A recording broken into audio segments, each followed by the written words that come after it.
everyone, and welcome back to Director Watch, an Awards Watch podcast that attempts to get inside the mind of cinema's greatest auteurs, explore what drives them, and maybe we go on a few unrelated tangents along the way. I'm Ryan McQuade, the executive editor here at Awards Watch, and joining me as always is a man that can see dead people, my co-host, Jay Ledbetter.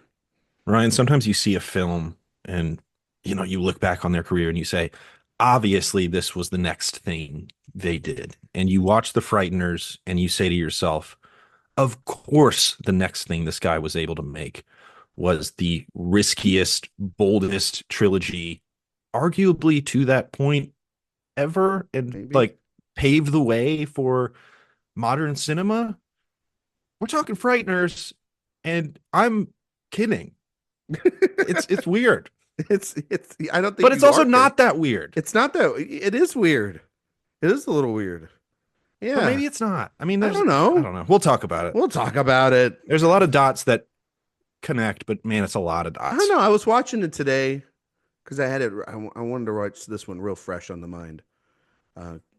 Mostly because our esteemed guest today is our great friend Brian Tallerico back on the show.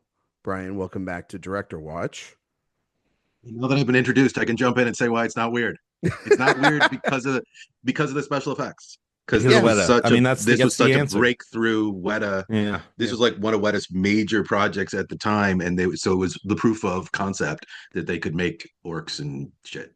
That's pretty much it. Well, there's your yes. line. I mean, that's the thing is like there's a lot of the special effects in here. Like I was thinking a lot about the sort of the afterlife and the ghostly creatures and how they sort of mimic the style in which he uses the elves in Lord of the Rings and the afterlife, and everything there. So there were a lot of moments, and we've talked about this show with the first two episodes of like the different shots, or in Heavenly Creatures, there's a lot of long shots, especially sort of that I was thinking of to build tension, close-ups and angles, and the way he moves things very Raimi-like that he also does in Lord of the Rings.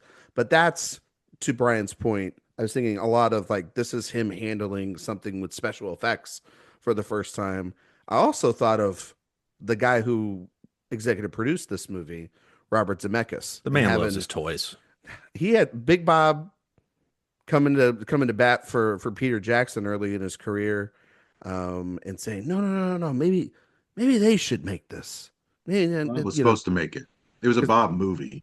Yeah, Like, it was a Bob movie originally, and you can see some of the DNA of Bob's career in this movie. Oh yeah, you can see the score, and having Michael J. Fox and Michael J. Fox, and the sort of the tone of the movie feels very Zemeckis and everything. Kind of zany, very fast-paced, and then genre, and then but of course, I to Jay's point, leading up to this, you can see the DNA of the movies that he's made before kind of in this, but also like very much more of a tame version than, I mean, this isn't Brain Dead, tame enough to get that PG-13 though. Jay already said this was a bomb, and that's one of the main reasons that not to get too far ahead, but the rating and the release date killed this movie. Yeah. He tried, apparently he tried to make it PG-13, but his sensibilities would not allow him to do it. I think it's the massacre at the end. I watched it again today. I think it's the playback to what had the flashback. Sorry, couldn't think of the word flashback and said playback. The flashback to everything that happened with Busey's character in the old times. It's really violent. Like it really is terrifying. But it's honestly visually the best thing about the film. Yeah, like, I was like the final sort of going back and forth of it all. Like I was really impressed by it. I was visually, in a movie. A movie that's the shot of the Grim Reaper coming out of the mirror, which is also super Lord of the Ringsy. Yeah, the Grim Reaper coming out of the mirror and reaching right into that guy's chest is also legitimately terrifying. Yeah, but more PG-13 terrifying, I suppose. I also think no one, adult or otherwise, should have to see the old cowboy humping the mummy in the casket. They give you ideas. I think there's an argument that should have made it NC-17. Oh. But also, as long as we're getting to the financial aspects, it was an October release that did well in test screenings and got moved up to July, 2 weeks after Independence Day. They released an R-rated Halloween-y movie in mid-July, 2 weeks after Independence Day. People should have been run out of Hollywood for that decision. I don't care how well your movie. Yeah, exactly. It's an October movie. Like it should have stayed on its original release date, embraced its R or cut further, but not the movies that do poorly are the ones that exist in that in-between space. And this one kind of does. Like you can feel him pulling back a couple times from the R-rated movie it could have been, but it's still R, so it still fails at the box office. So it's kind of just silly to even try. And then it should have stayed near Halloween. It's a Halloween movie. So It's a silly. Halloween movie through and through. Brian, Yeah. I'm so glad to have you back here. It's been a hot minute. We haven't had him since To the Wonder, right? Yeah, that feels like yesterday. A But I've also been a very great busy. episode. Just having a To the Wonder ally was wonderful. Yeah. I mean, You now heard about that the cut? They're releasing another I was cut. going to ask you about that. What you thought know. about that? I'm very excited. I want to see Rachel Weisz's whole arc. I want to see all kinds of stuff going in there. I was literally Yeah. the first person I thought it was Brian, not you, Jay. I thought of Brian. I was just No, like, he's got to be look, like, you should. he's got to be like dancing in the streets. This is like his Super Yeah. Bowl. He's looking getting, forward to that. and then the Well, I song was- to song one's getting it as well Yes, too, right? I heard that. I was hoping that Written on the Wind would be at Cannes today. Would have been announced for the lineup, but Yes. maybe they'll get at it well, later. I mean, they haven't announced everything yet, so we They don't haven't know. announced everything, and then with Malik, who knows? It might be nowhere near No, done. It could be totally done, or it might be nowhere. We'll near see it in 20 years. It'll be Yeah, okay. exactly. You know what I mean? Like he's Can't he's wait. gonna actually get Jay and me to take a look at the edit and help it out there. I'm Yeah. hoping. I'm hoping it We'll gets be the dropped in. That- 75th person to That and the Lynn look at it. Ramsey. The Lynn Ramsey were my hopes. Take Yeah, that. the Lynn take Ramsey that one was a leaf little out of there. surprising. Terrence, take that leaf right out of there and replace it with that other leaf, and I think it's good. I think it'll be good there. This whole character arc and this 3 hours of footage and more dinosaurs and some wind. Just give me the fucking movie. I I'm hope just it so has ready for it. dinosaurs. I hope there's dinosaurs in every movie. I hope there's dinosaurs in the Lynn Ramsey movie, in the Spike movie. I just want to see Rylance as the devil. Yeah, I just That's kind of what I want to want. see him do like Sully with the devil. Let's just do it. Can't wait. Yeah, Can't wait. but I no, want that to get dropped in. The Ramsey and the Park Chan-wook. Those are the ones I was missing today. yeah. I mean, yeah, but it's still a really good lineup, nonetheless. Yeah, it's good. There's a lot of great movies coming out this year. I was just, thinking about, okay, well, if that doesn't come out, then what if it's this or it's this? Like I was thinking about Lucasfilm and all the praise that it's gotten, and we got a new Chloe Zhao film coming out. We got the PTA film coming out. We got Big Jim coming back. We've got all these good things coming out for us, guys. It's gonna be a good year. Mm-hmm. Brian, Peter Jackson, we asked you to come on here. You picked the Frighteners. Honestly, was not surprised. I like the orphaned children. I like to go. He a little does. off. That's why I was like, I knew Brian's gonna pick the Frighteners. So it's just when I saw you at South by, I was like, we're gonna do PJ. He's like, I'll do the Frighteners. And it was really quick. And then we I forgot what movie we walked into, but I was like, sure, all right, cool. But Peter Jackson as a whole, can you talk about him? What you like about him? What you don't like about him? What draws you Sure. to want to pick the Frighteners? I am old enough to remember early Peter Jackson, to enjoy the early stuff, the crazy, zany, Dead Alive stuff, and watch the transition into Heavenly Creatures, which was just phenomenal. I remember seeing that for the first time, actually, and being one of those people just marveling at Kate and Melanie and the careers they were going to have, and being really admiring the shift in tone and style while not losing his voice he took with that film.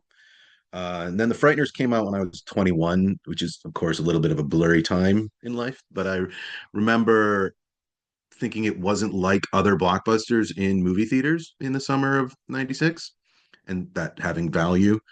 And then, of course, there's the Lord of the Rings run. What am I forgetting? Lovely Bones. I have very little to say about King Kong? it. So I wish he worked more often. I'm not a fan of the Hobbit movies or Lovely Bones. So I kind of feel Kong? like I do like Kong. I think Kong's very good, actually. So Kong's probably the last one. So it's been 20 years since he really mattered to me, and I wish that wasn't the case. You didn't binge the Beatles? Did not. No. No. I believe we have exhausted what we need to know and learn about the Beatles. I feel like what he did was We got good 4 enough. movies coming though. I Get don't. excited. Yeah. I gotta tell you, I'm just not looking forward to that shit. Like you just I can't get me cannot excited for it. believe they're going to stick with the 4 at a time release plan. I just guarantee you that's not refuse going to happen. to believe that's going to happen. I refuse to believe that they expect AMC to play 4 movies about the Beatles, separate films at the same time. Just cannot believe that's going to We happen. thought the Matrix release strategy was bold I mean, and no, stupid. it's not even that. Look at fucking Horizon. That was a terrible idea. Yeah, They backed out of that immediately. I know. I know. They'll release the best one in theaters and then put the other three on Netflix at the same time. I could see that happening. Can't For wait. sure. But Or what was it, Sony? So it'd be on. I'm not sure who it is, to be So honest. it'll I don't be, yeah, remember. it'll probably be like go see the first one in theaters, but everything else comes on. What's Sony's Um, streaming platform? Is it They Paramount? kind but I of give mean, their stuff to Netflix, don't they? I guess yeah, so.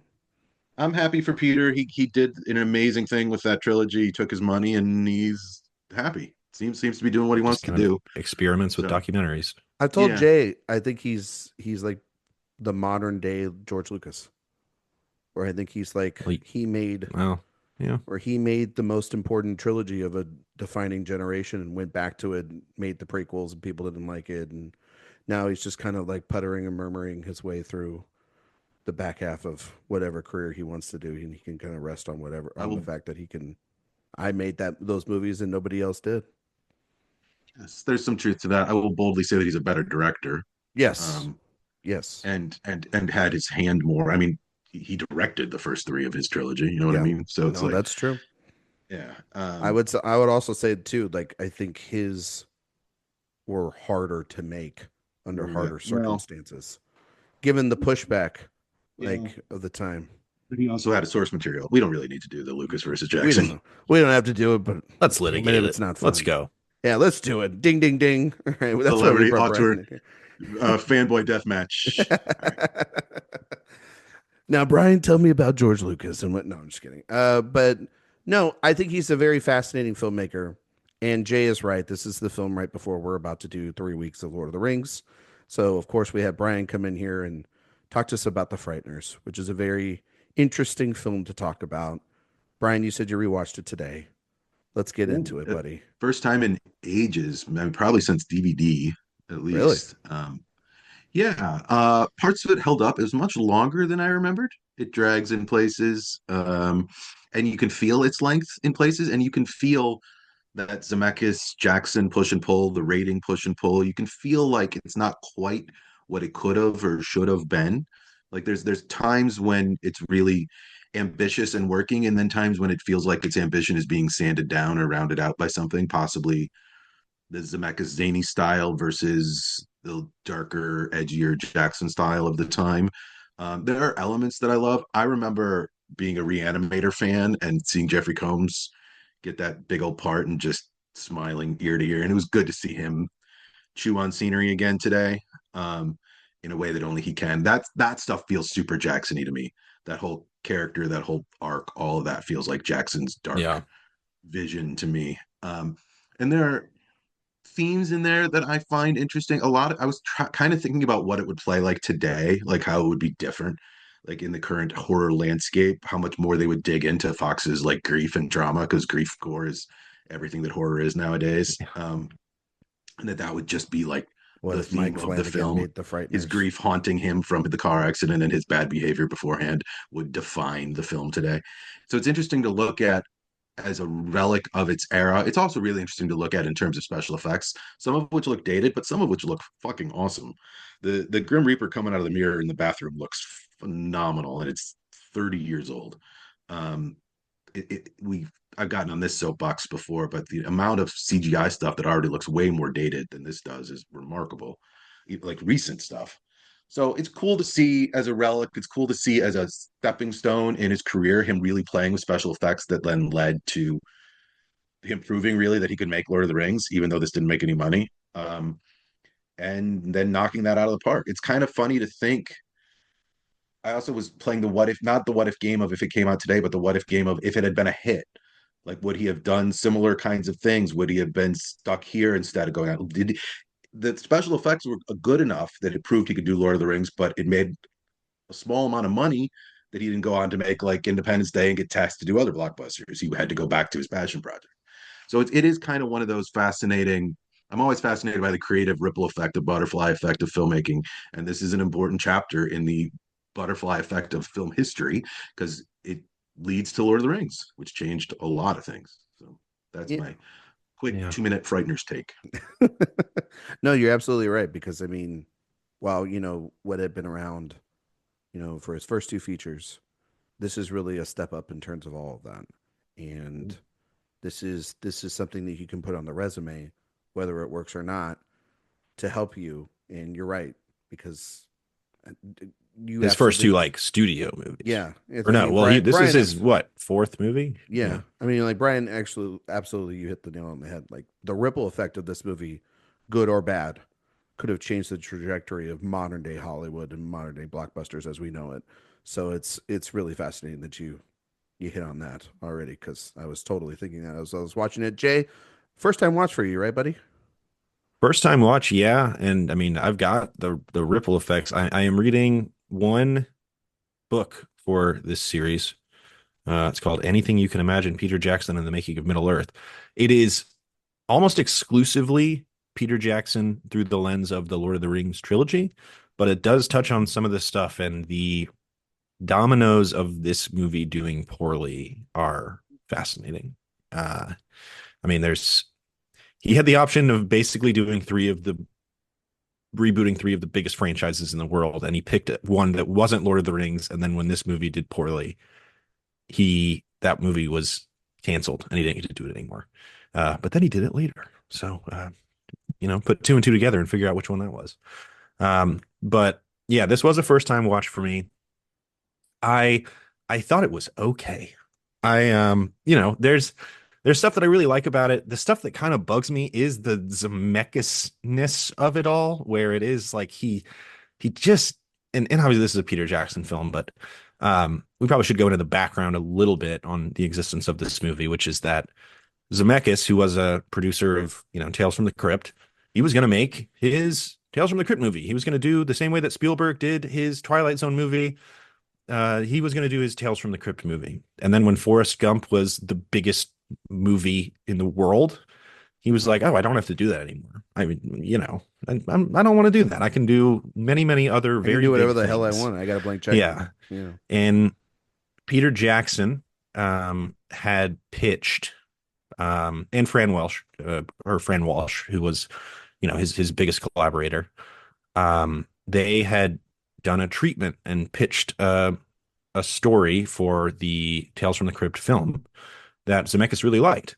And when that movie was canned, Zemeckis said, "I will back you making your own film." Again, after the success of Heavenly Creatures, Zemeckis said, "I'll give you $26 million to make this movie."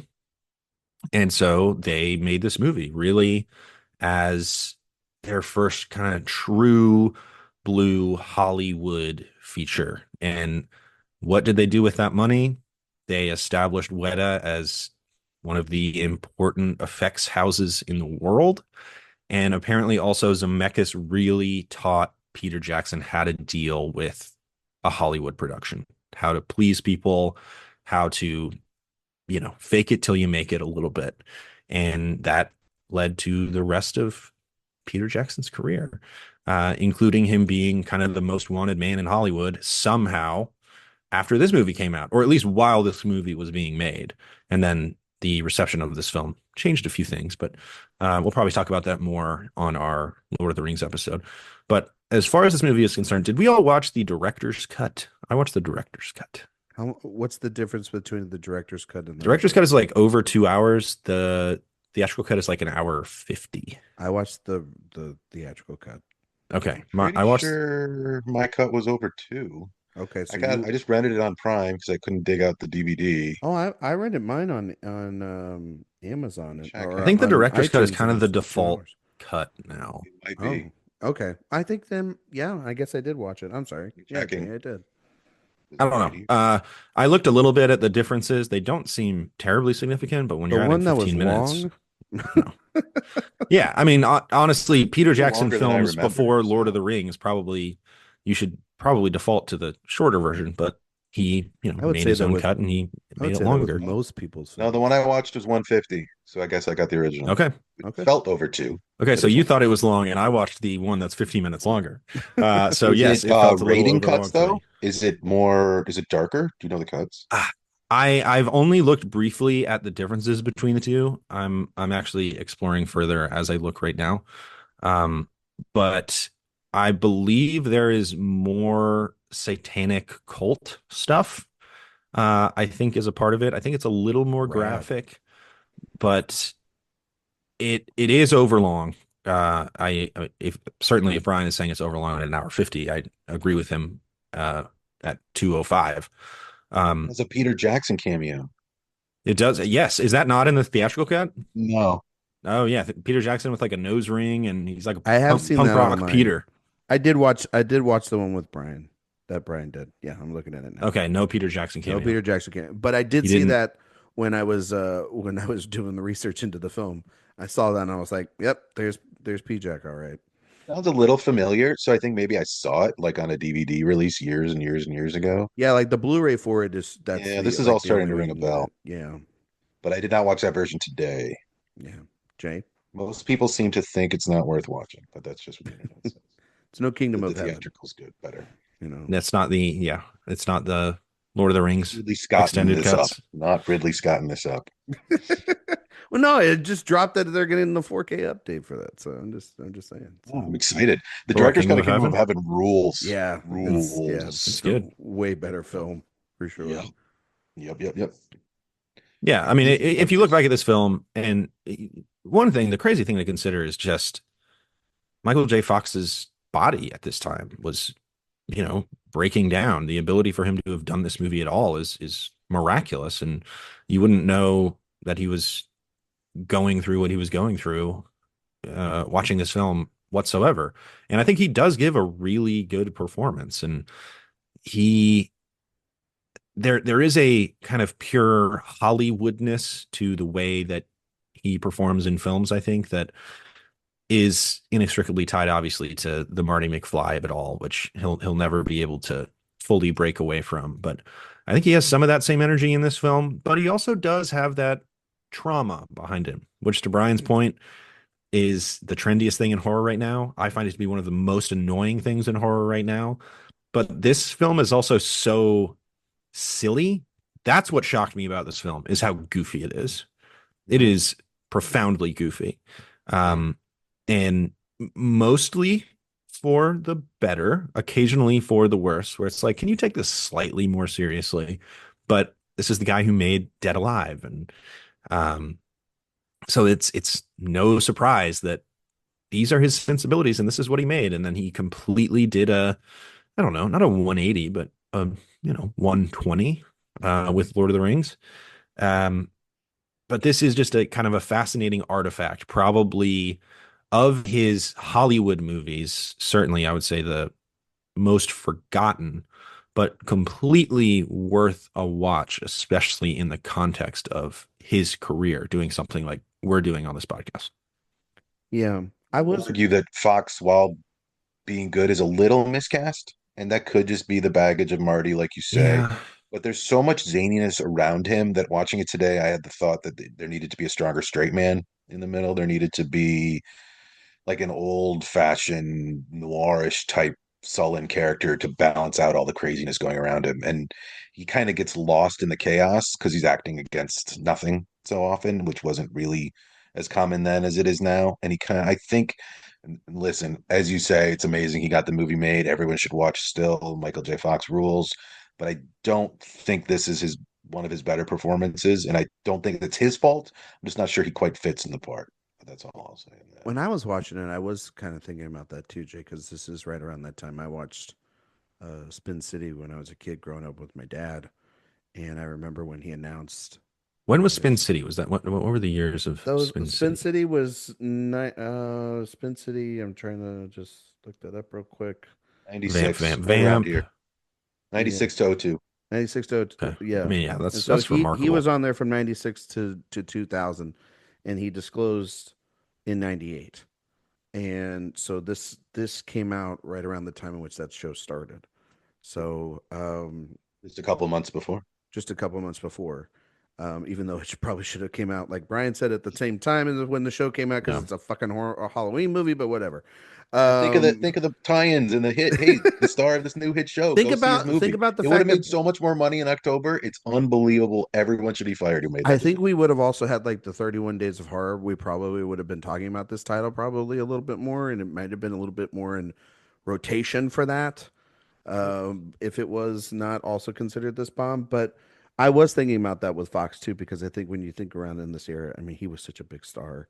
and and then also I watched the documentary a couple of years ago, and just thinking back to everything he's gone through and his perseverance. But I mean, yes, to make these movies and have that inside of him and everything that's going on, it's kind of even though I don't think particularly he's right for the role, like Brian says.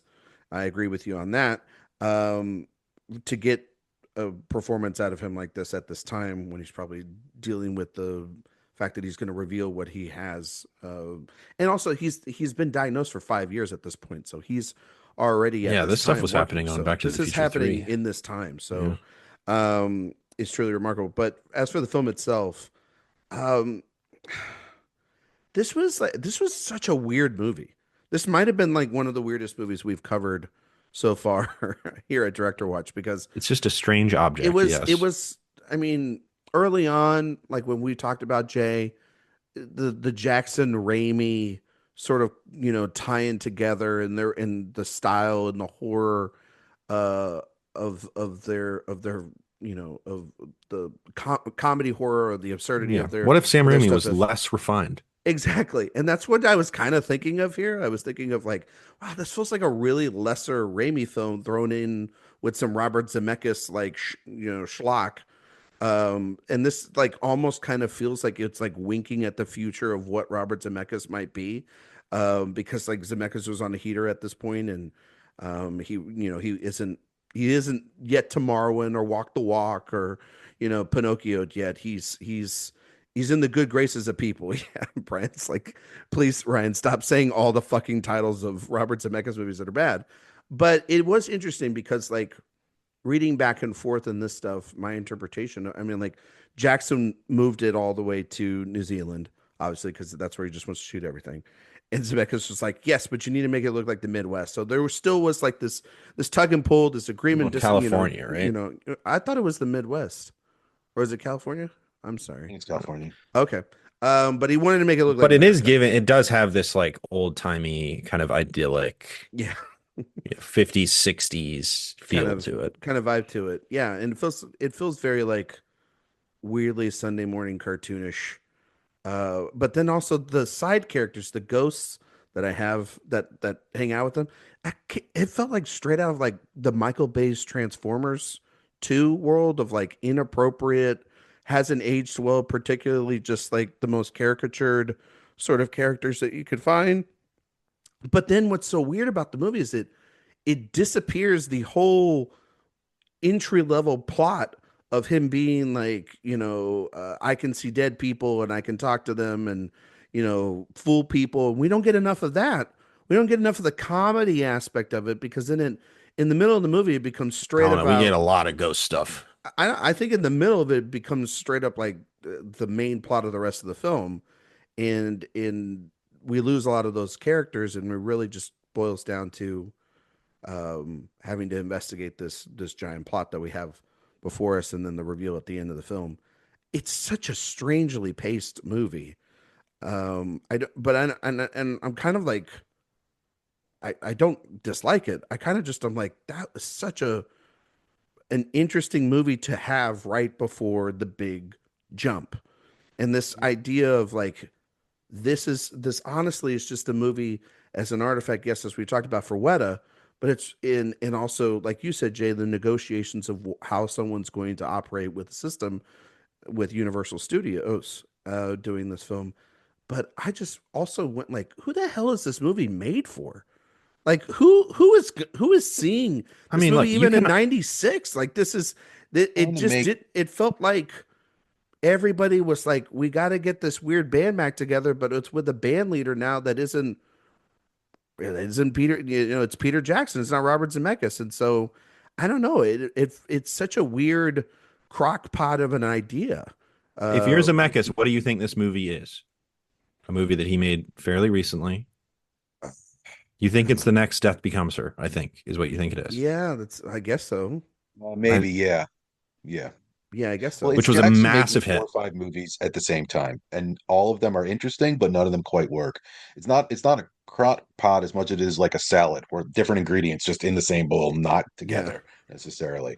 So it's like it doesn't blend all the time, the zaniness and the horror and the trauma and the noir elements and the Stephen King aspects and the Death Becomes Her aspects. There's so many different movies in here, and none of them quite click together, but they're all interesting in their own regards, which is why it can't be like entirely written off. It's like, oh, that's interesting and that's interesting, but those things both feel like they came out of different movies. Like it's just like him trying to make a bunch of different things, which is then also fascinating to consider before he then is like makes the same thing 3 times in a row. When does It's like, When does Army of Darkness come out? When does oh, that? 93. 93, right? Like that weirdly, not saying anybody ever thought about that. It's nowhere near it, but it's kind of like the kind of movie I was thinking about when I was watching this. I'm like, that movie, it's got crazy action in it. That movie is so silly. It's so silly. I love it's how committed. silly it is. No, I love that too, but it's like But fully Army of Darkness committed. maintains its tone better. Exactly. That's For that. sure. That was the thing, and this is the movie of what happens if you can't consistently keep it up the entire way through. And It is so, Zemeckis' Army of Darkness. yeah, exactly. One of the great tragedies is that wasn't called Medieval Dead. And also, That should have exactly. been called. No, and also, if Bruce Campbell was the lead in this movie, it'd be a very different film. And maybe that's the movie I'm looking for. I When think I say so. that Michael J. Fox was miscast a little bit, a snarky, sly character who we buy as the charlatan more at the beginning, who we buy as kind of an action hero more than Marty McFly. I hate to blame what doesn't work about this movie on Fox, but I do think just think of Bruce Campbell in this movie and it gets a lot more interesting. Like there's just a lot of people at the time who could have made this a little more interesting. But Also, isn't what we too, love about Marty McFly his snarkiness and his slyness? I mean, you can see how they It's would a different connect kind A of to than B. Ashes. It is. It's less It's very different than less Ashes. self-aware. Yeah. Yes. but also too, like for the tone of this movie, like to call it the Frighteners, I think it's kind of a bad title too. Like Yeah. I don't know. It's a bad title. It's a bad title. Like in the poster, like it is the They hated the is poster. Jack Busey No, getting out of the wall, right, or whatever. It's like the spirit. Jackson blamed the failure of the film on the poster. Because he I said no one can, could tell what it was or like what it is. yeah, Like, it's like what that movie terrifying. is supposed to be. Yeah. It's terrifying, but it's also like if you're expecting a straight up horror movie and then you're coming into and they're like, hey man, we're just these ghosts hanging out with you, and this jaws and the jaw of That's our actually sheriff is yeah. getting chased around by the dog, and you're like, what the fuck is going on? Like you're an hour into this thing, you're like, then the plot kicks in, and then it becomes super serious. And who's the guy that plays like the detective that gets killed? That like for the FBI, for like the U.S. government or The whatever. the Nazi detective Yeah, you like talked about? that straight up like yeah, it's a cross between the Nazi from Raiders of the Lost Ark and Agent Smith. Like Jeffrey like, Combs. Jeffrey Combs yeah, from Jeffrey Yeah. Reanimator. Combs. Like it's when that whole thing kicks in the middle, you're like, and you're right, Brian. The backstory to how Fox gets these powers is so rushed.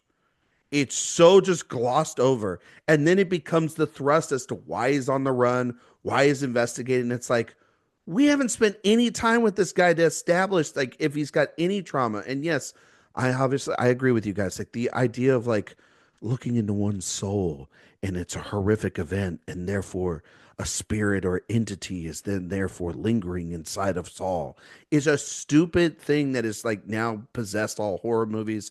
There's so too many of them super self-serious. I mean, that's literally like A24's like bag at this point. Like, but a little bit of backstory wouldn't have hurt this movie, right, guys? For these guys, for I these, like take out a joke segment or two.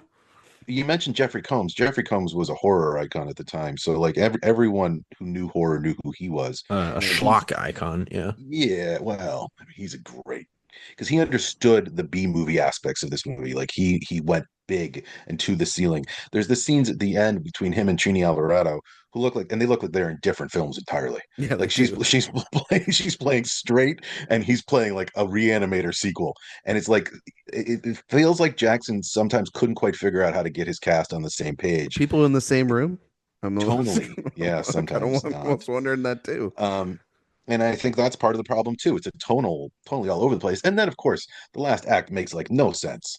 Like him No. freezing himself till near death and all that stuff. It's like, Yeah, what it's are we like doing he would here? be dead. Like that's the near death experience you want to get to, and then like the idea All that that stuff is he's total sucking her nonsense. into like heaven, Yeah, no. but then like Other than that, the logic of this movie is iron tight.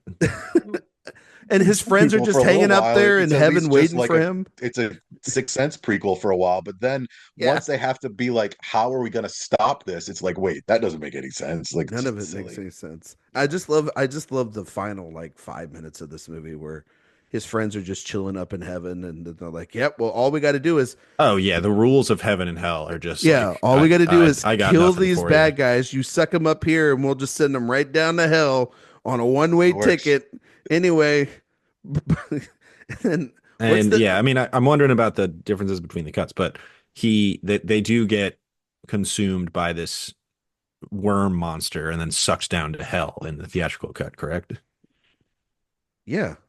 Okay, I'm just making sure. I haven't seen the original cut, Yeah. so They get like in I like that part. It's cool. yeah, it's I a don't really understand how I don't he understand the mechanics of it, sucks but I get it. Patricia's soul out to take to the afterlife in the first place, but And they're like battling for whatever. the soul all the way up there. It's fun visual. Yeah, they're all going up these like I mean, Dee Wallace was a legend at this time too, of course, for her horror bona fides and yes. Cujo and a few other 80s. So like and The Howling. I feel like Jackson is playing with horror iconic imagery, but making a wacky Zemeckis movie at the same time.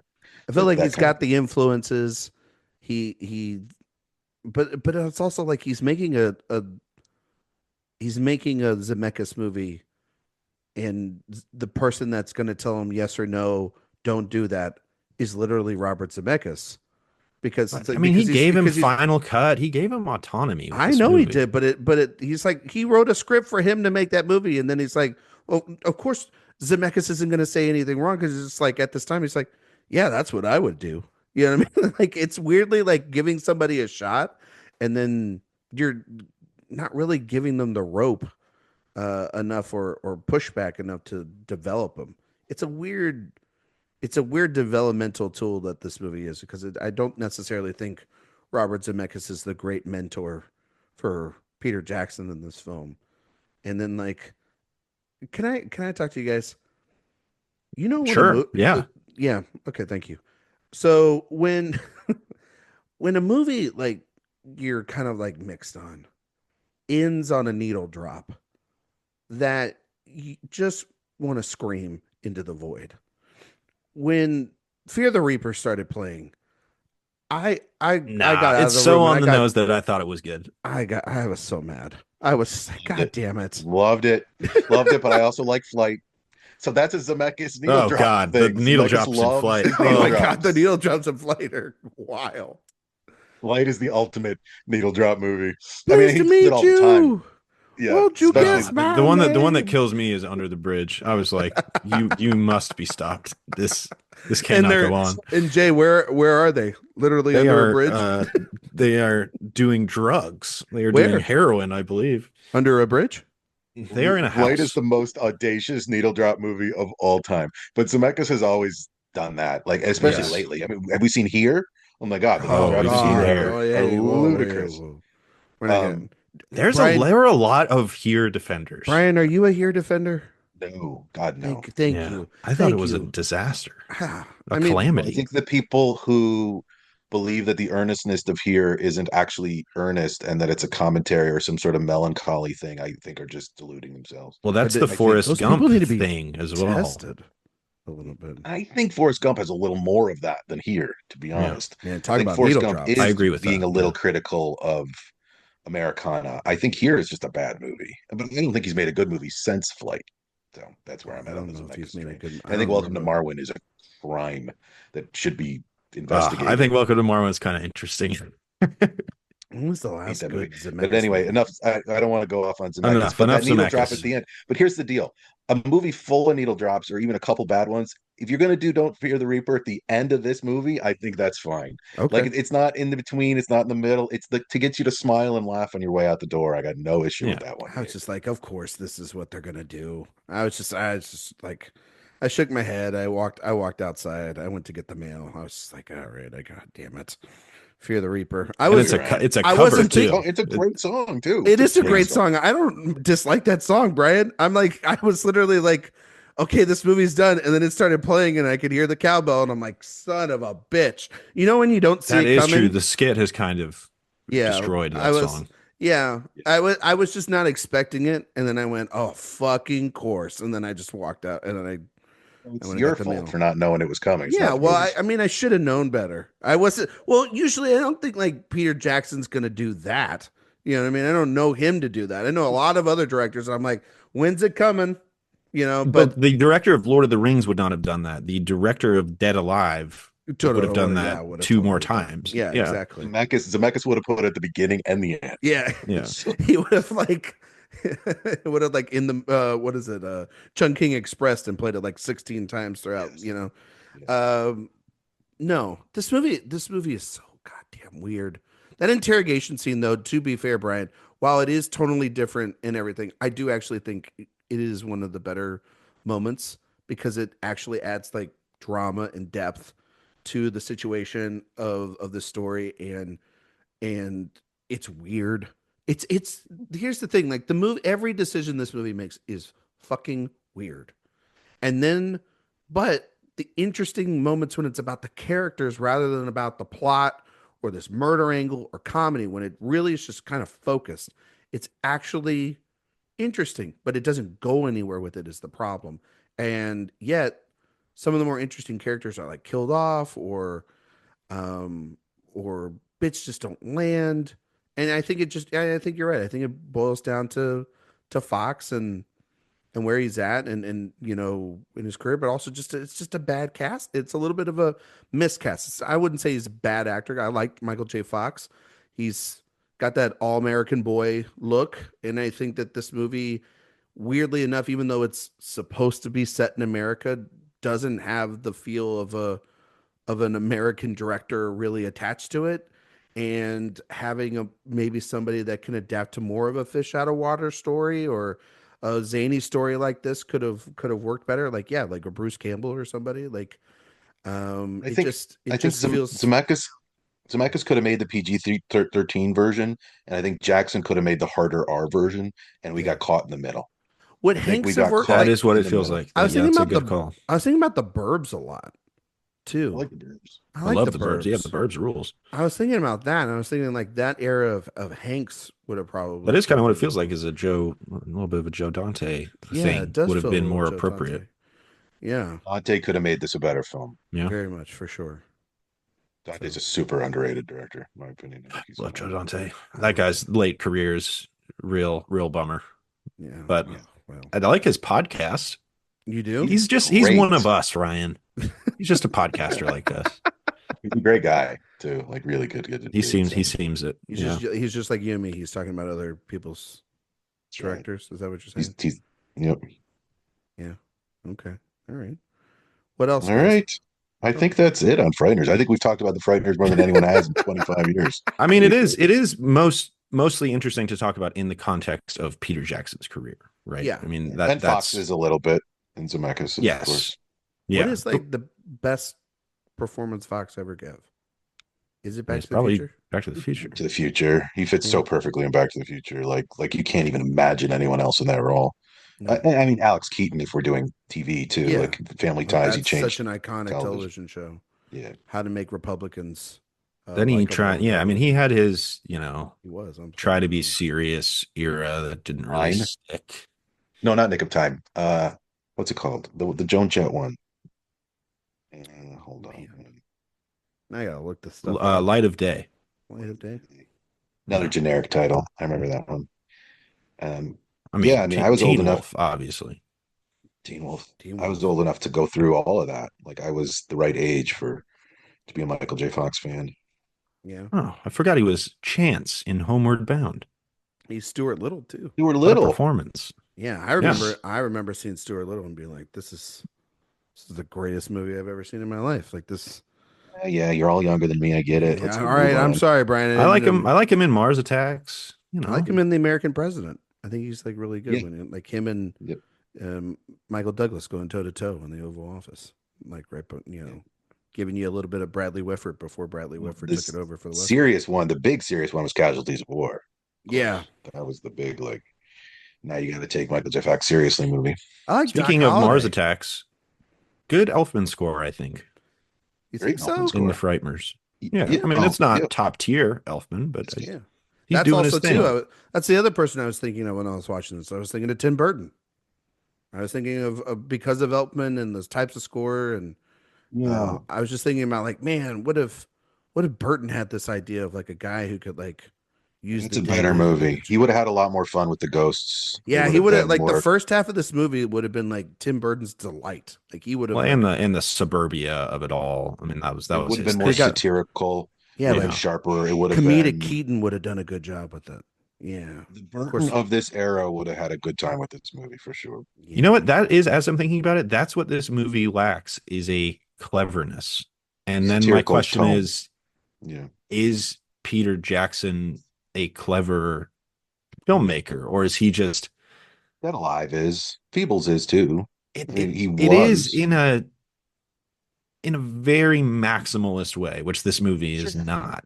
Right. Uh That's what I'm saying. It's the diluted trying to go for the yeah, PG-13 version of Jackson. Yeah. yeah. yeah. Because you can go as hard as you want when these are it's pennies on the dollars for your budget, but when you actually have like a star and you actually have to answer to people at like one of the giant big studios, you can't like have half the things that Dead and Alive have.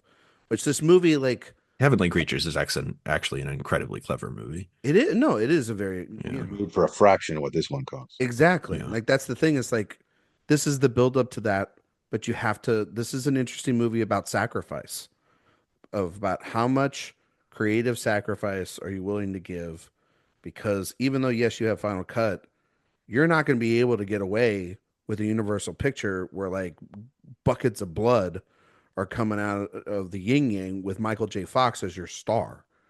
And Well, the what's thing was so he was trying to water himself down, but that's what prevented this from being kind of a unified movie. Is he's like, no, but I want to have blood and guts and murder and yeah, I know. all that stuff. Because the kills kind of feel like that and the world kind of feels like It that. is crazy. Those flashback sequences are very visceral, They're very very visceral. upsetting. And it Yeah. Very feels like violent. and it The feels like he massacre, had I to think, is why it's R. yeah, The one that the big flashback. I think he had to pick what he wanted to keep in rather than, you know, the whole project being this consistent thing. I think he had to make compromises, and ultimately it led to a movie that audience didn't know what to expect. Brian talked about the poster a little bit, that being a question mark. The release date is a dumb release date. Like there's all these factors that play into it.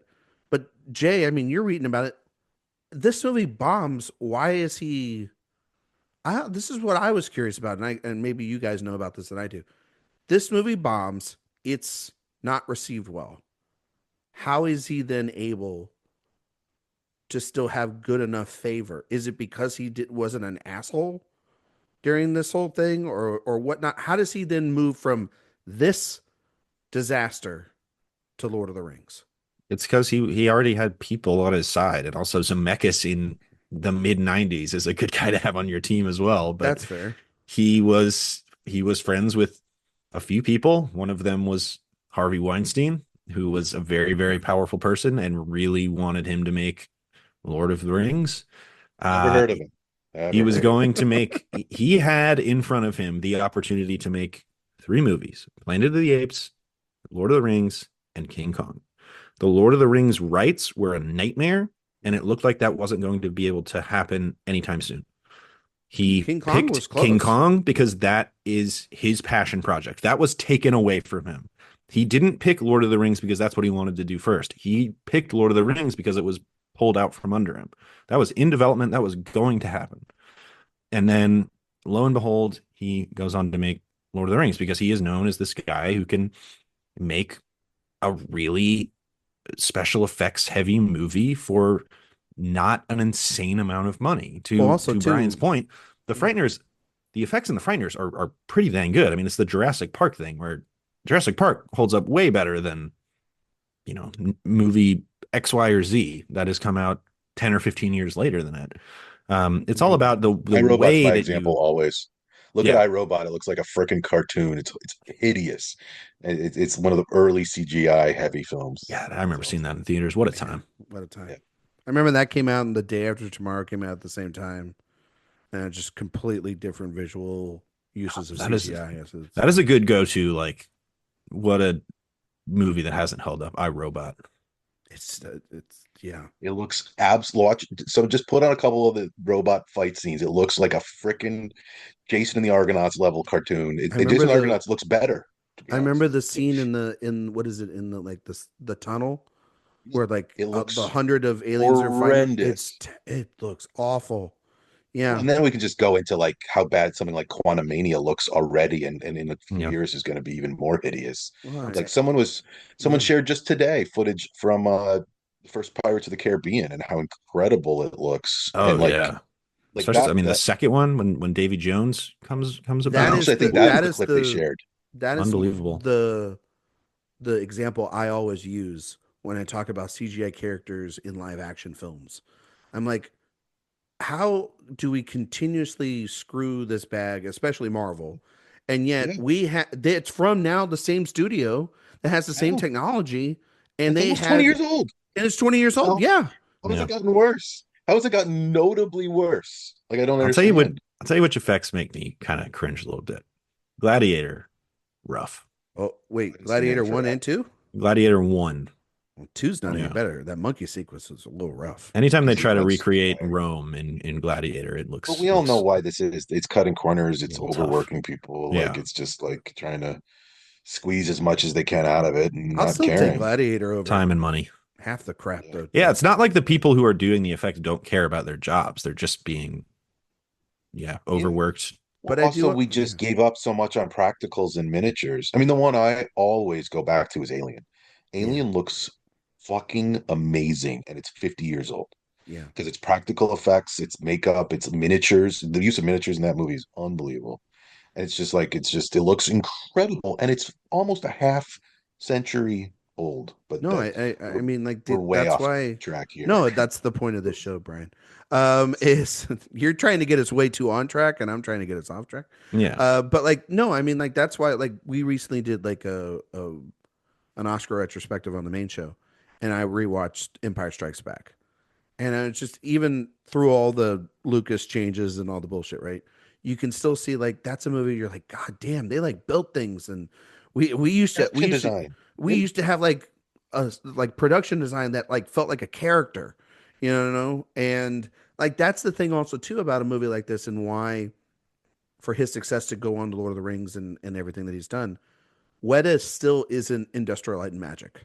So anybody that gets to use this technology, it feels new, it feels cheap. Like it's a cheaper thing than having to, go over to George and be like, can I use all this shit? And that was, their rise is at the same time as when the prequels are going to come out as well too, because right after Lord of the Rings is when The Matrix and then Phantom Menace comes out, and I think those three films. Lord of the Rings. Yeah, Lord of the Rings is the third, but I think like those two films in '99. I mean, good grief, Matrix. Which one is the Burly Brawlin? Is that 3? Which Revolutions? Or is that Reloaded? Which one? I can't remember. The Agent Smith super fight. Yeah, that's in 2. That's in 2. Oh, is it? The end of 2, yeah. No, that's in the middle of 2 when he's fighting after he talks to the Oracle, Neo. That looks rough. And then, but it's hard to blame them for it. They were just stretching. They were stretching technology so hard. The freeway sequence in 2 looks incredible. Unbelievable. Yeah. And then the look of Zion at night when Fishburne's doing the speech. It's incredible stuff. Like, this is why, like, I think the early 2000s, we like, why we're so nostalgic, and we say, why can't we have movies that look like that anymore? Like, I just saw today that they announced that one of my beloved films, and Jay knows this is one of my beloved films, Master and Commander: The Far Side of the World. Like, that movie is getting a 4K release, and I'm like, my God, yes! Like, when we actually like shot movies on boats, and we were like in the water. Cool. They put a ship on the water. That was pretty sweet. That's what I think about when I watch the Pirates movies too. Well, that's what I think about when I see all these stills for the Odyssey. I'm like, I don't know how he's going to do the CGI for that thing, but like, I don't give a shit. Like, I'm excited. I see boats on water. I'm ready to go. One of the coolest things about Nolan. But most people know, I haven't seen it yet, but from what I hear, Sinners is really grounded and tactile in its effect and its world building, which is awesome. Which is what it takes filmmakers to do. I mean, honestly, one of the reasons I really like Matt Reeves' Batman film is Yeah. because of its tactile nature, because you can feel the ground and the water and the way he approaches that world. The Creator is a good example of a recent movie that kind of blends interesting effects with, Gareth you got to Edwards, be able to feel interesting like you can put director. your hands on it, unlike all of like Ant-Man Quantumania. Like you got to feel like you're watching something that's three-dimensional, not created Hmm. in a lab. Well, it goes True. back to having auteurs. If you're going to give them big projects, let them have their vision. And, Well, you you know, also have sometimes to they're not have going to Common. work, but, you got to you have the know, weight to throw around to be able Yeah. to. I mean, it costs money. Like, it's more I expensive. know it costs, I know it's expensive, but like some of them don't look great, but you can tell that if you give them, let them have the resources. Like Coogler's deal for Sinners is insane. I don't know how they got away with that deal. Are you talking Like, about like how the rights revert to him yeah, after he's got so them many all. years? Like Yeah, after it's like pretty 25 sweet. years, like it's his. Like it will be his. That intellectual, they gave up intellectual property to him. That is incredible. But then you read that article about the Well, interview otherwise with Warner Deadline. Brothers would have sold it by then anyway, or just taken it Yeah. off their service. But So the Deadline article that he had where he interviewed and he talked about like this feels like actually his first real follow up to Fruitvale Station because he felt like a man even though he made Black Panther and Creed and Black Panther 2 and was very proud of those movies, he felt like a cog in the machine, which is very just disheartening because like he made great films, but they didn't feel like his movies. And so like that's the interesting thing about this with like Peter Jackson to kind of tie it back to this. It's like, yeah, the script's his, but you can feel the other hands in the Sure. bowl making the dough here. And it's not necessarily as the films that we've talked about so far or the films we will talk about, it feels weirdly like an outlier where it's the movie before he goes like becomes the man, and yet it's not really feels in the style of a movie that's his. He feels like it's just a name, which yeah. is weird because he So didn't have a name at the time. I mean, the inevitable thing that we do have to bring up is Brian. So part of the genesis of us doing Peter Jackson is Lord of the Rings is just not really part of my cinematic history. Like I watched them in high school. I was like, okay, I get it. I haven't watched them since high school. I think I have seen every Lord of the Rings movie one time. Including the And so Hobbits. I've never seen He's the never seen Hobbits. a Hobbit. That was not compelled to see the Hobbits. And Going to so I do mean all six films separately with six different guests. Is that the No, plan? we are gonna we're do doing we're we're lumping the doing Hobbits we're together. doing 3 episodes, one for each of the Lord of the Rings, and we're gonna do just a bonus final episode on the Hobbit because nobody wants to hear us talk about 3 Hobbit movies. I'm going to say that's a lot of hobbiting. Though our guest, and we won't reveal who the Still got guest to watch is. them all. Yeah, our guest has to watch it, and he's a very good friend of ours. So you at least know it's a dude on that episode, listeners. And I got a text from him the other day when it was his birthday, and he told me, um, he told me, "This is what I'm watching for your show. Go to hell. Thank you for a great birthday gift." And he was in Desolation of Smog territory, so You got to but desolate that Journey. smog. you gotta desolate it, man. There's the schmaug. But we'll do extended edition conversations, Brian, for Lord of the Rings, but just theatrical because I'm saving Jay because the extended editions of the Hobbits are truly some of the most unnecessary director cut movies I've ever seen in my life. I've never They seen have those. I did do the extended Lord of the Rings in a row in a for all theater. three of them. No, Oh, I've at done home. that. Yeah. And Like and I've never done the extended Hobbits because the theatricals were plenty. so and that's the other thing is with Jay being the sort of like Lord of the Rings skeptic, I'm a massive Lord of the Rings fan. These movies are very important to me. Skeptic is a little harsh, but I'm like, I mean, if you're not these just revisiting haven't these been my movies. I mean, if And you're not I revisiting fully these expect to movies, watch them now and be like, what well, an idiot we'll I talk about was. it next week. But we'll see. We'll see. But no, they mean a lot to me, and I've been trying to get him. We've been podcasting for 8 years. Been trying to get Jay to talk about these movies and reevaluate them, and now we got the chance to do it. But yeah, I've seen Lord of the Rings, the extended editions, like 5 times in theaters. So In not theaters. yeah, in theaters. Yeah, Oh, every wow. time they do a re-release or like a home release, or I saw them last year when Regal just decided to put them up, and they were like $5 a ticket. I was like, cool, I'll go do that. That's better than anything else I could do on a Saturday afternoon for 3 weeks in a row. And it's not like it's not like all of them in a row. It's like one a week, Sure. which are great. Sure. But like, Brian, do you have fond connections or love for Lord of the Rings? I remember loving the movies. I think they're, like I said, I've sat through all three extendeds before. I think they're fantastic, and I've not seen them as often as you have, so I don't think I rise to your caliber, but I'm closer to you than I am Jay. I think they're excellent examples of how to do blockbuster filmmaking well, maintaining an auteur voice across three separate projects with confidence in every aspect, like technically, performance-wise, storytelling. I think they work front to back. Just the Lord of the Rings movies, not the Hobbit movies. We will not speak of those. Brian, do you have a favorite of the three? Return of the King. Return of the King? The third. Okay. All right. Do you have I'm a not. favorite Peter Jackson? Is it Return of the King or is it one of those early horrors? No, Or it is would it King probably Kong? be Return of the King, but I actually do have a very big soft spot for King Kong. I think his King Kong is Hmm. excellent. Yeah. I really Jay, enjoy have you seen that in a while? No, King that one I Kong? haven't seen in a long time either. I'm excited to watch that one, especially now just reading about him and how King Kong was sort of his North Star, Yeah. and watching it with that context, I think will be very interesting. I remember seeing King Kong in the IMAX Yeah. when I was That younger. movie in That movie, theaters blew me away. I remember And I liking it just in theaters. It's super underrated. I think it's yeah, really well done. It's a passion project, and the passion comes through. And to be honest, I'm gonna be the cheesy old man. I wish there were more passion projects. You know I what I do. mean? Like I more agree. things that didn't feel like they were for hire.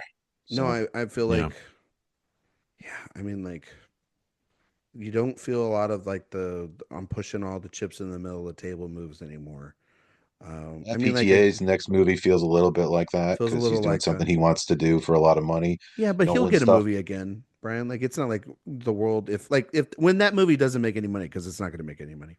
When that movie doesn't make any money, no I one's think he going to can say, he I'm can never afford going to to do compete. that. He'll make like a $40 million movie the next I film mean, Flight Risk, obviously, sort of a passion project. for a million. Sure. Well, I Yeah. mean, he is You're making the Passion director of too. Apocalypto that they refused to name in the ads, which I thought was hysterical. Like they Wait, didn't Jay, use his name. Jay, Wait, did who Yeah, you did watch Flight it was Risk? like when Apocalypto? I don't Prince just remember. went by a symbol. It was like he doesn't really have a name. Yeah. Jay, did His you watch symbol's a Flight cuckoo Risk? clock. I have in fact watched Flight Risk. Good. Good for you. Bad, Okay. Yeah, bad. I didn't bother. Did you watch that with the father-in-law? I watched that one solo. Oh, so you were flying solo. I was flying solo, and Wait, let me what tell did you you, watch that flight recently was with your risky. father-in-law?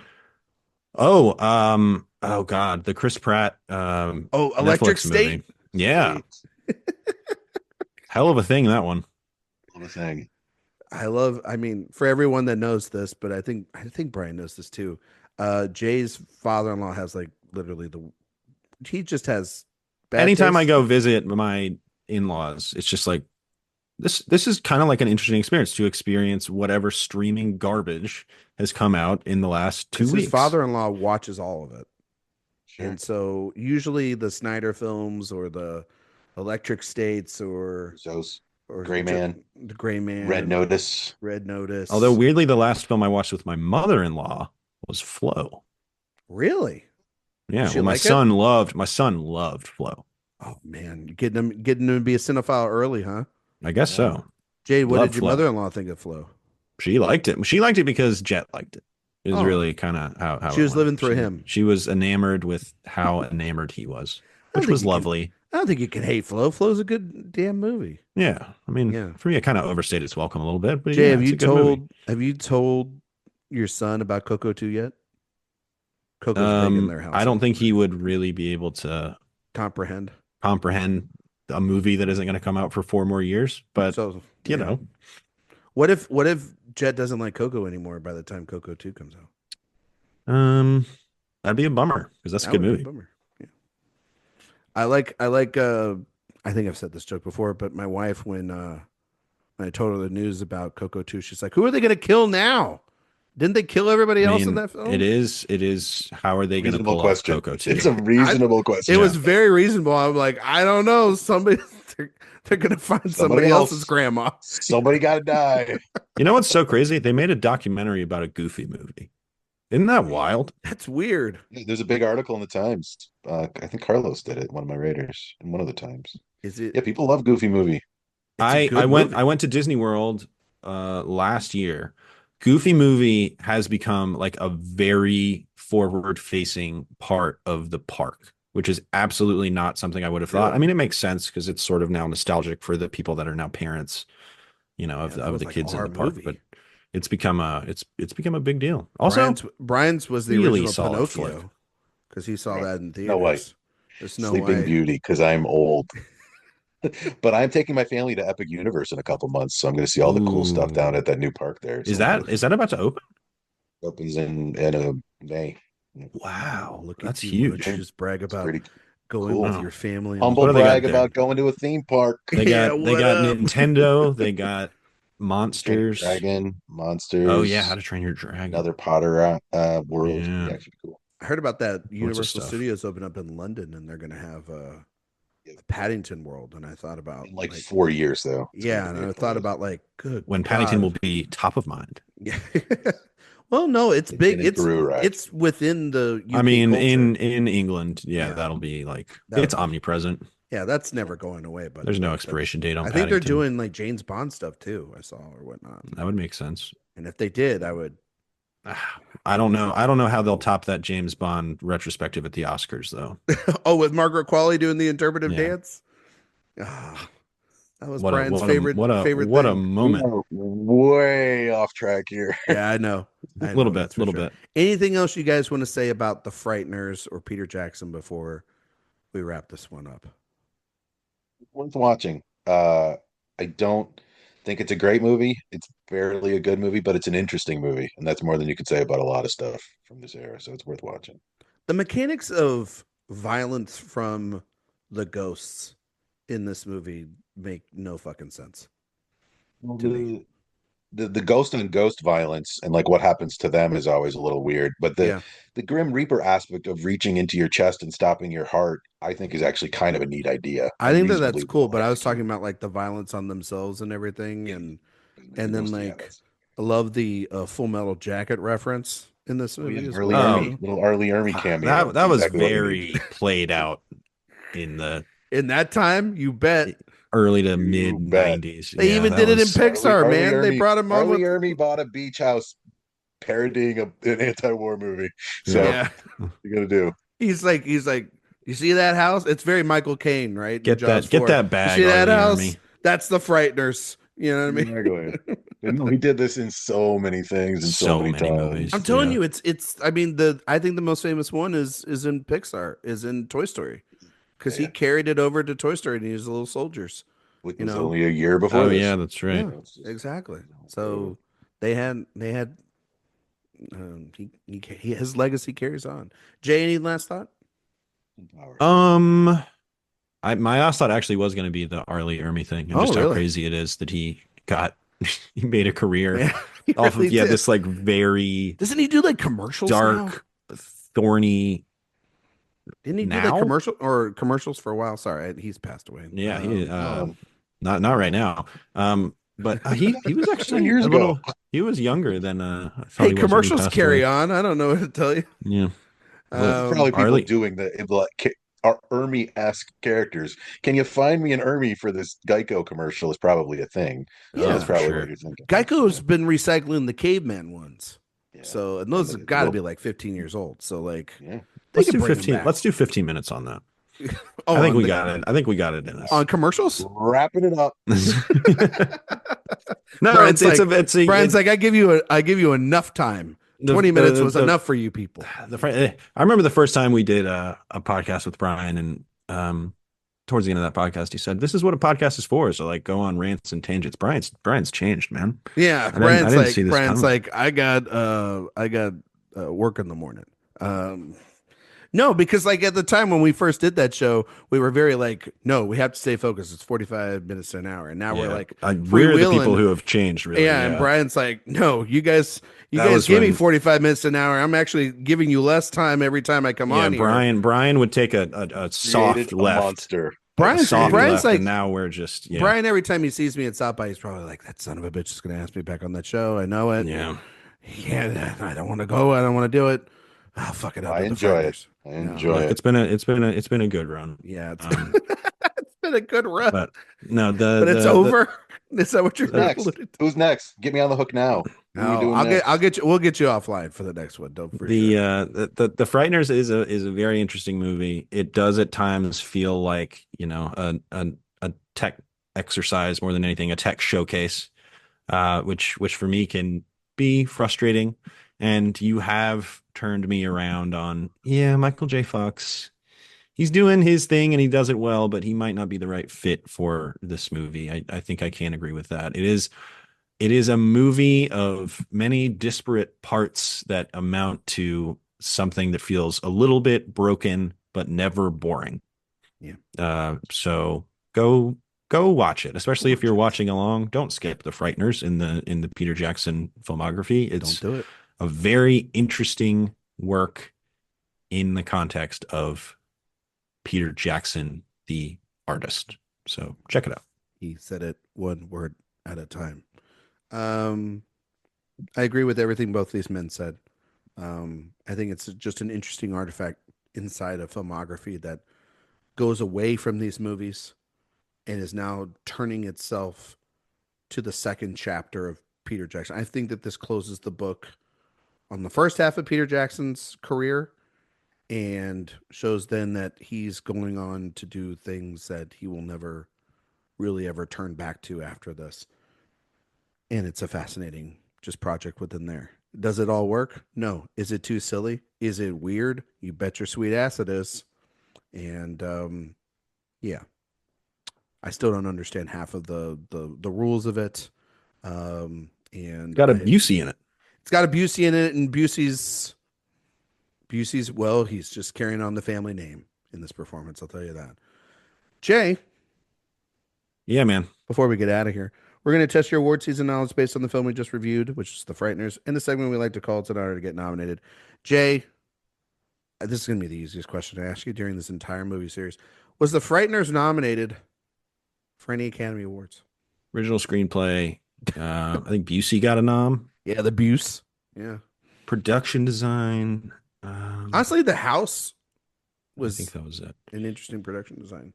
It is an interesting choice. Yeah. I mean, Yeah. they got some people to 1/3 build a house. Exactly.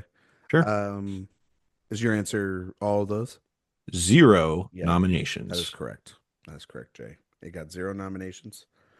Came out the year of the 97 Oscars. It's the 69th. Heyo. Academy Awards. Films of 1996. You're welcome. I only do the best on this show. This is the year of the English Visual Patient. effects nominees that year: Independence Day, Dragonheart, and Twister. I might argue the visual effects in here are better than Dragonheart. Dragonheart is tough. Dragonheart is rough. That is a rough What was the third one, Brian? Twister. Twister and Independence Day, Oh, you can't yeah. really F with. Those are Yeah. getting in. Yeah. Best picture was The English Patient. Brian's English favorite movie Patient. of all time. Right, Brian? Favorite movie of all time? English Patient. It is my favorite movie of all time. I'm going to promote myself real briefly as we sputter to a close here. I program a film festival every May in Chicago called the Chicago Critics Film Festival, and we just announced our program. And we are from May 2nd to May 8th. We are opening with The Baltimoreans, directed by Jay Duplass, who will be there with his two leads, Michael Strassner and Liz Larson. We have the Chicago premiere of Sorry Baby with Ava Victor in attendance. We are closing with A Little Prayer with David Strathairn, Jane Levy in attendance, and the director-writer Angus McLaughlin. We have a 35 millimeter 30th anniversary print of Strange Days, which kind of rules because it's kind of hard to see and kind of hard to find. And we're going to play it on a giant screen with a lot of noise. And we are playing an 85th anniversary 35 millimeter print of The Great Dictator for reasons. I won't say what those reasons are, but we're playing The Great Dictator. I don't know what you're talking about. Why are you playing political movies during this time period? We have 25 premieres, a bunch of shorts. It's going to rule. Come see it and read me on rogerebert.com and Vulture and the AV Club. Where can they find you, Brian? rogerebert.com and Vulture and the AV Club on social. Brian_Tallerico on X for now, although I'm thinking about leaving every single day. That's and fair. Then just search me up on Blue Sky. Brian, do you have a film you want to recommend to everyone outside of the going to the festival and everything? A film or television show, something that you're watching right now that everyone new season of Last of Us is spectacular, as I think most of us expected it would be, but I was still blown away. I've seen all of that. I think Hacks and The Studio are the two best comedies on TV right now, and they're both currently running. So TV's in a good place. You know what I just caught up with today, and I Mm. really thoroughly enjoyed as kind of a throwback to 90s comedies is One of Them Days.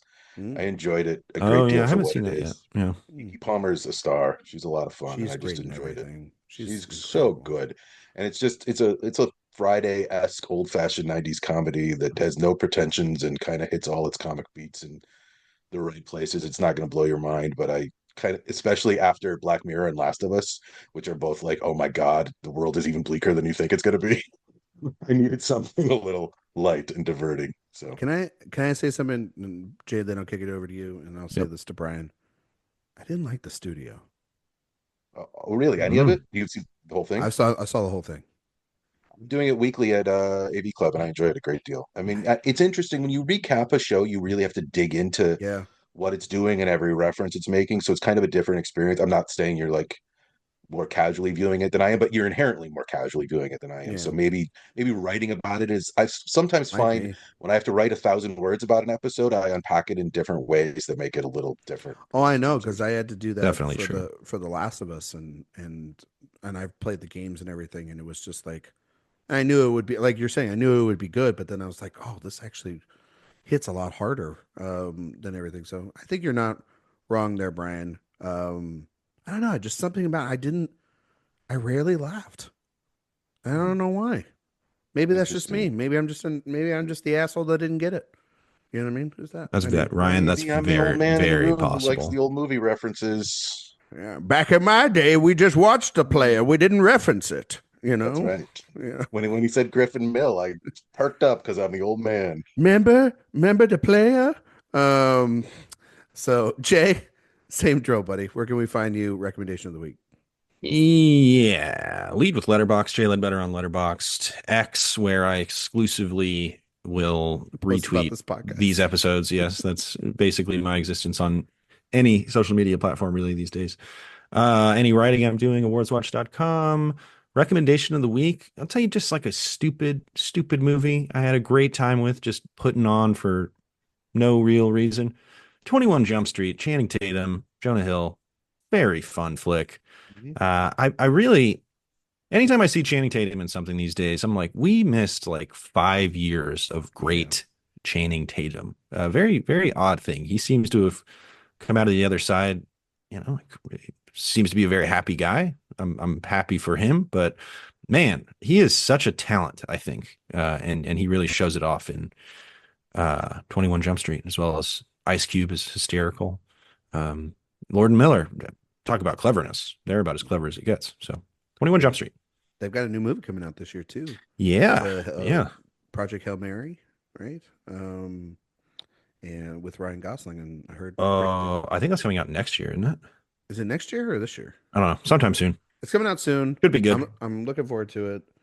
You can find me on Twitter, Instagram, Letterbox, and Blue Sky at Ryan McQuade 77. You can find my work at Awards Watch in the playlist. Podcast, we have one over on Mondays. It's the main show. This is Thursdays. iTunes, Spotify, 5-star review. While you're on the website, please sign up for the newsletter. It's the best place to get all of our news, reviews, interviews, and podcasts all in one place. My recommendation of the week is, I think, maybe the best comedy on television, and it's Everybody's Live with John Mulaney. I think that if you, Jay, this is my plea for you to watch this. If you love Conan, if you loved old Yeah, I Letterman, love Conan. this is an hour a week, Wednesdays on live on Wednesdays for the next for like 12-week run. Mulaney's doing a talk show. I highly encourage everyone at the time of listening to go watch to the Chelsea Peretti, Bill Hader episodes in particular. It's probably the funniest hour of television I've laughed at this year. From the first 5 seconds in, I was hooked, and he's doing bits throughout this entire show, as well as like a general topic and having people call in with his guests. But the bits that he's doing are particular and precise, and executed at a unique level that I don't know of anybody else right now that is tapping into it like Mulaney. He's, I think, one of our best comedians we have working right now. I highly encourage everybody to go watch it. That episode, though, in particular, I had to pause multiple times. I was laughing so hard. Do you guys have you? I know, Jay, I know you haven't watched it. Brian, have you watched it yet? Seen clips. I haven't actually sit down. I mean, it's everywhere on like It's social and stuff like everywhere. that I know too. Yeah, it's it is. like I know like the clips are going viral, but like and the construction of the show's a little wonky because he's not doing this like every single night. But the bits that do hit that aren't online are actually way funnier. There's a fake Yeah, I'll take interview a that he look. did that is Yeah. incredible. So, Brian, thank you as always for Brian, coming you're on the this very man. silly show. Thank you for coming on this silly dumb show And with thank us. you for picking, yeah, the You the always are misfit picking the toy. wild cards, buddy. Yeah. And I like so it. we will be back next week and we will be going to Middle Earth as Jay and I and our guests next couple weeks will be tackling the Lord of the Rings trilogy. We will Wow. be next week talking We're about doing it. Fellowship of the Rings. This is 8 years in the making, much like the production of this damn movie. It's a It was long time crazy. coming, and I can't wait to hear our thoughts on that film next week. Thank you all so much for listening. Thank you, Brian, again, and we will see you all next time.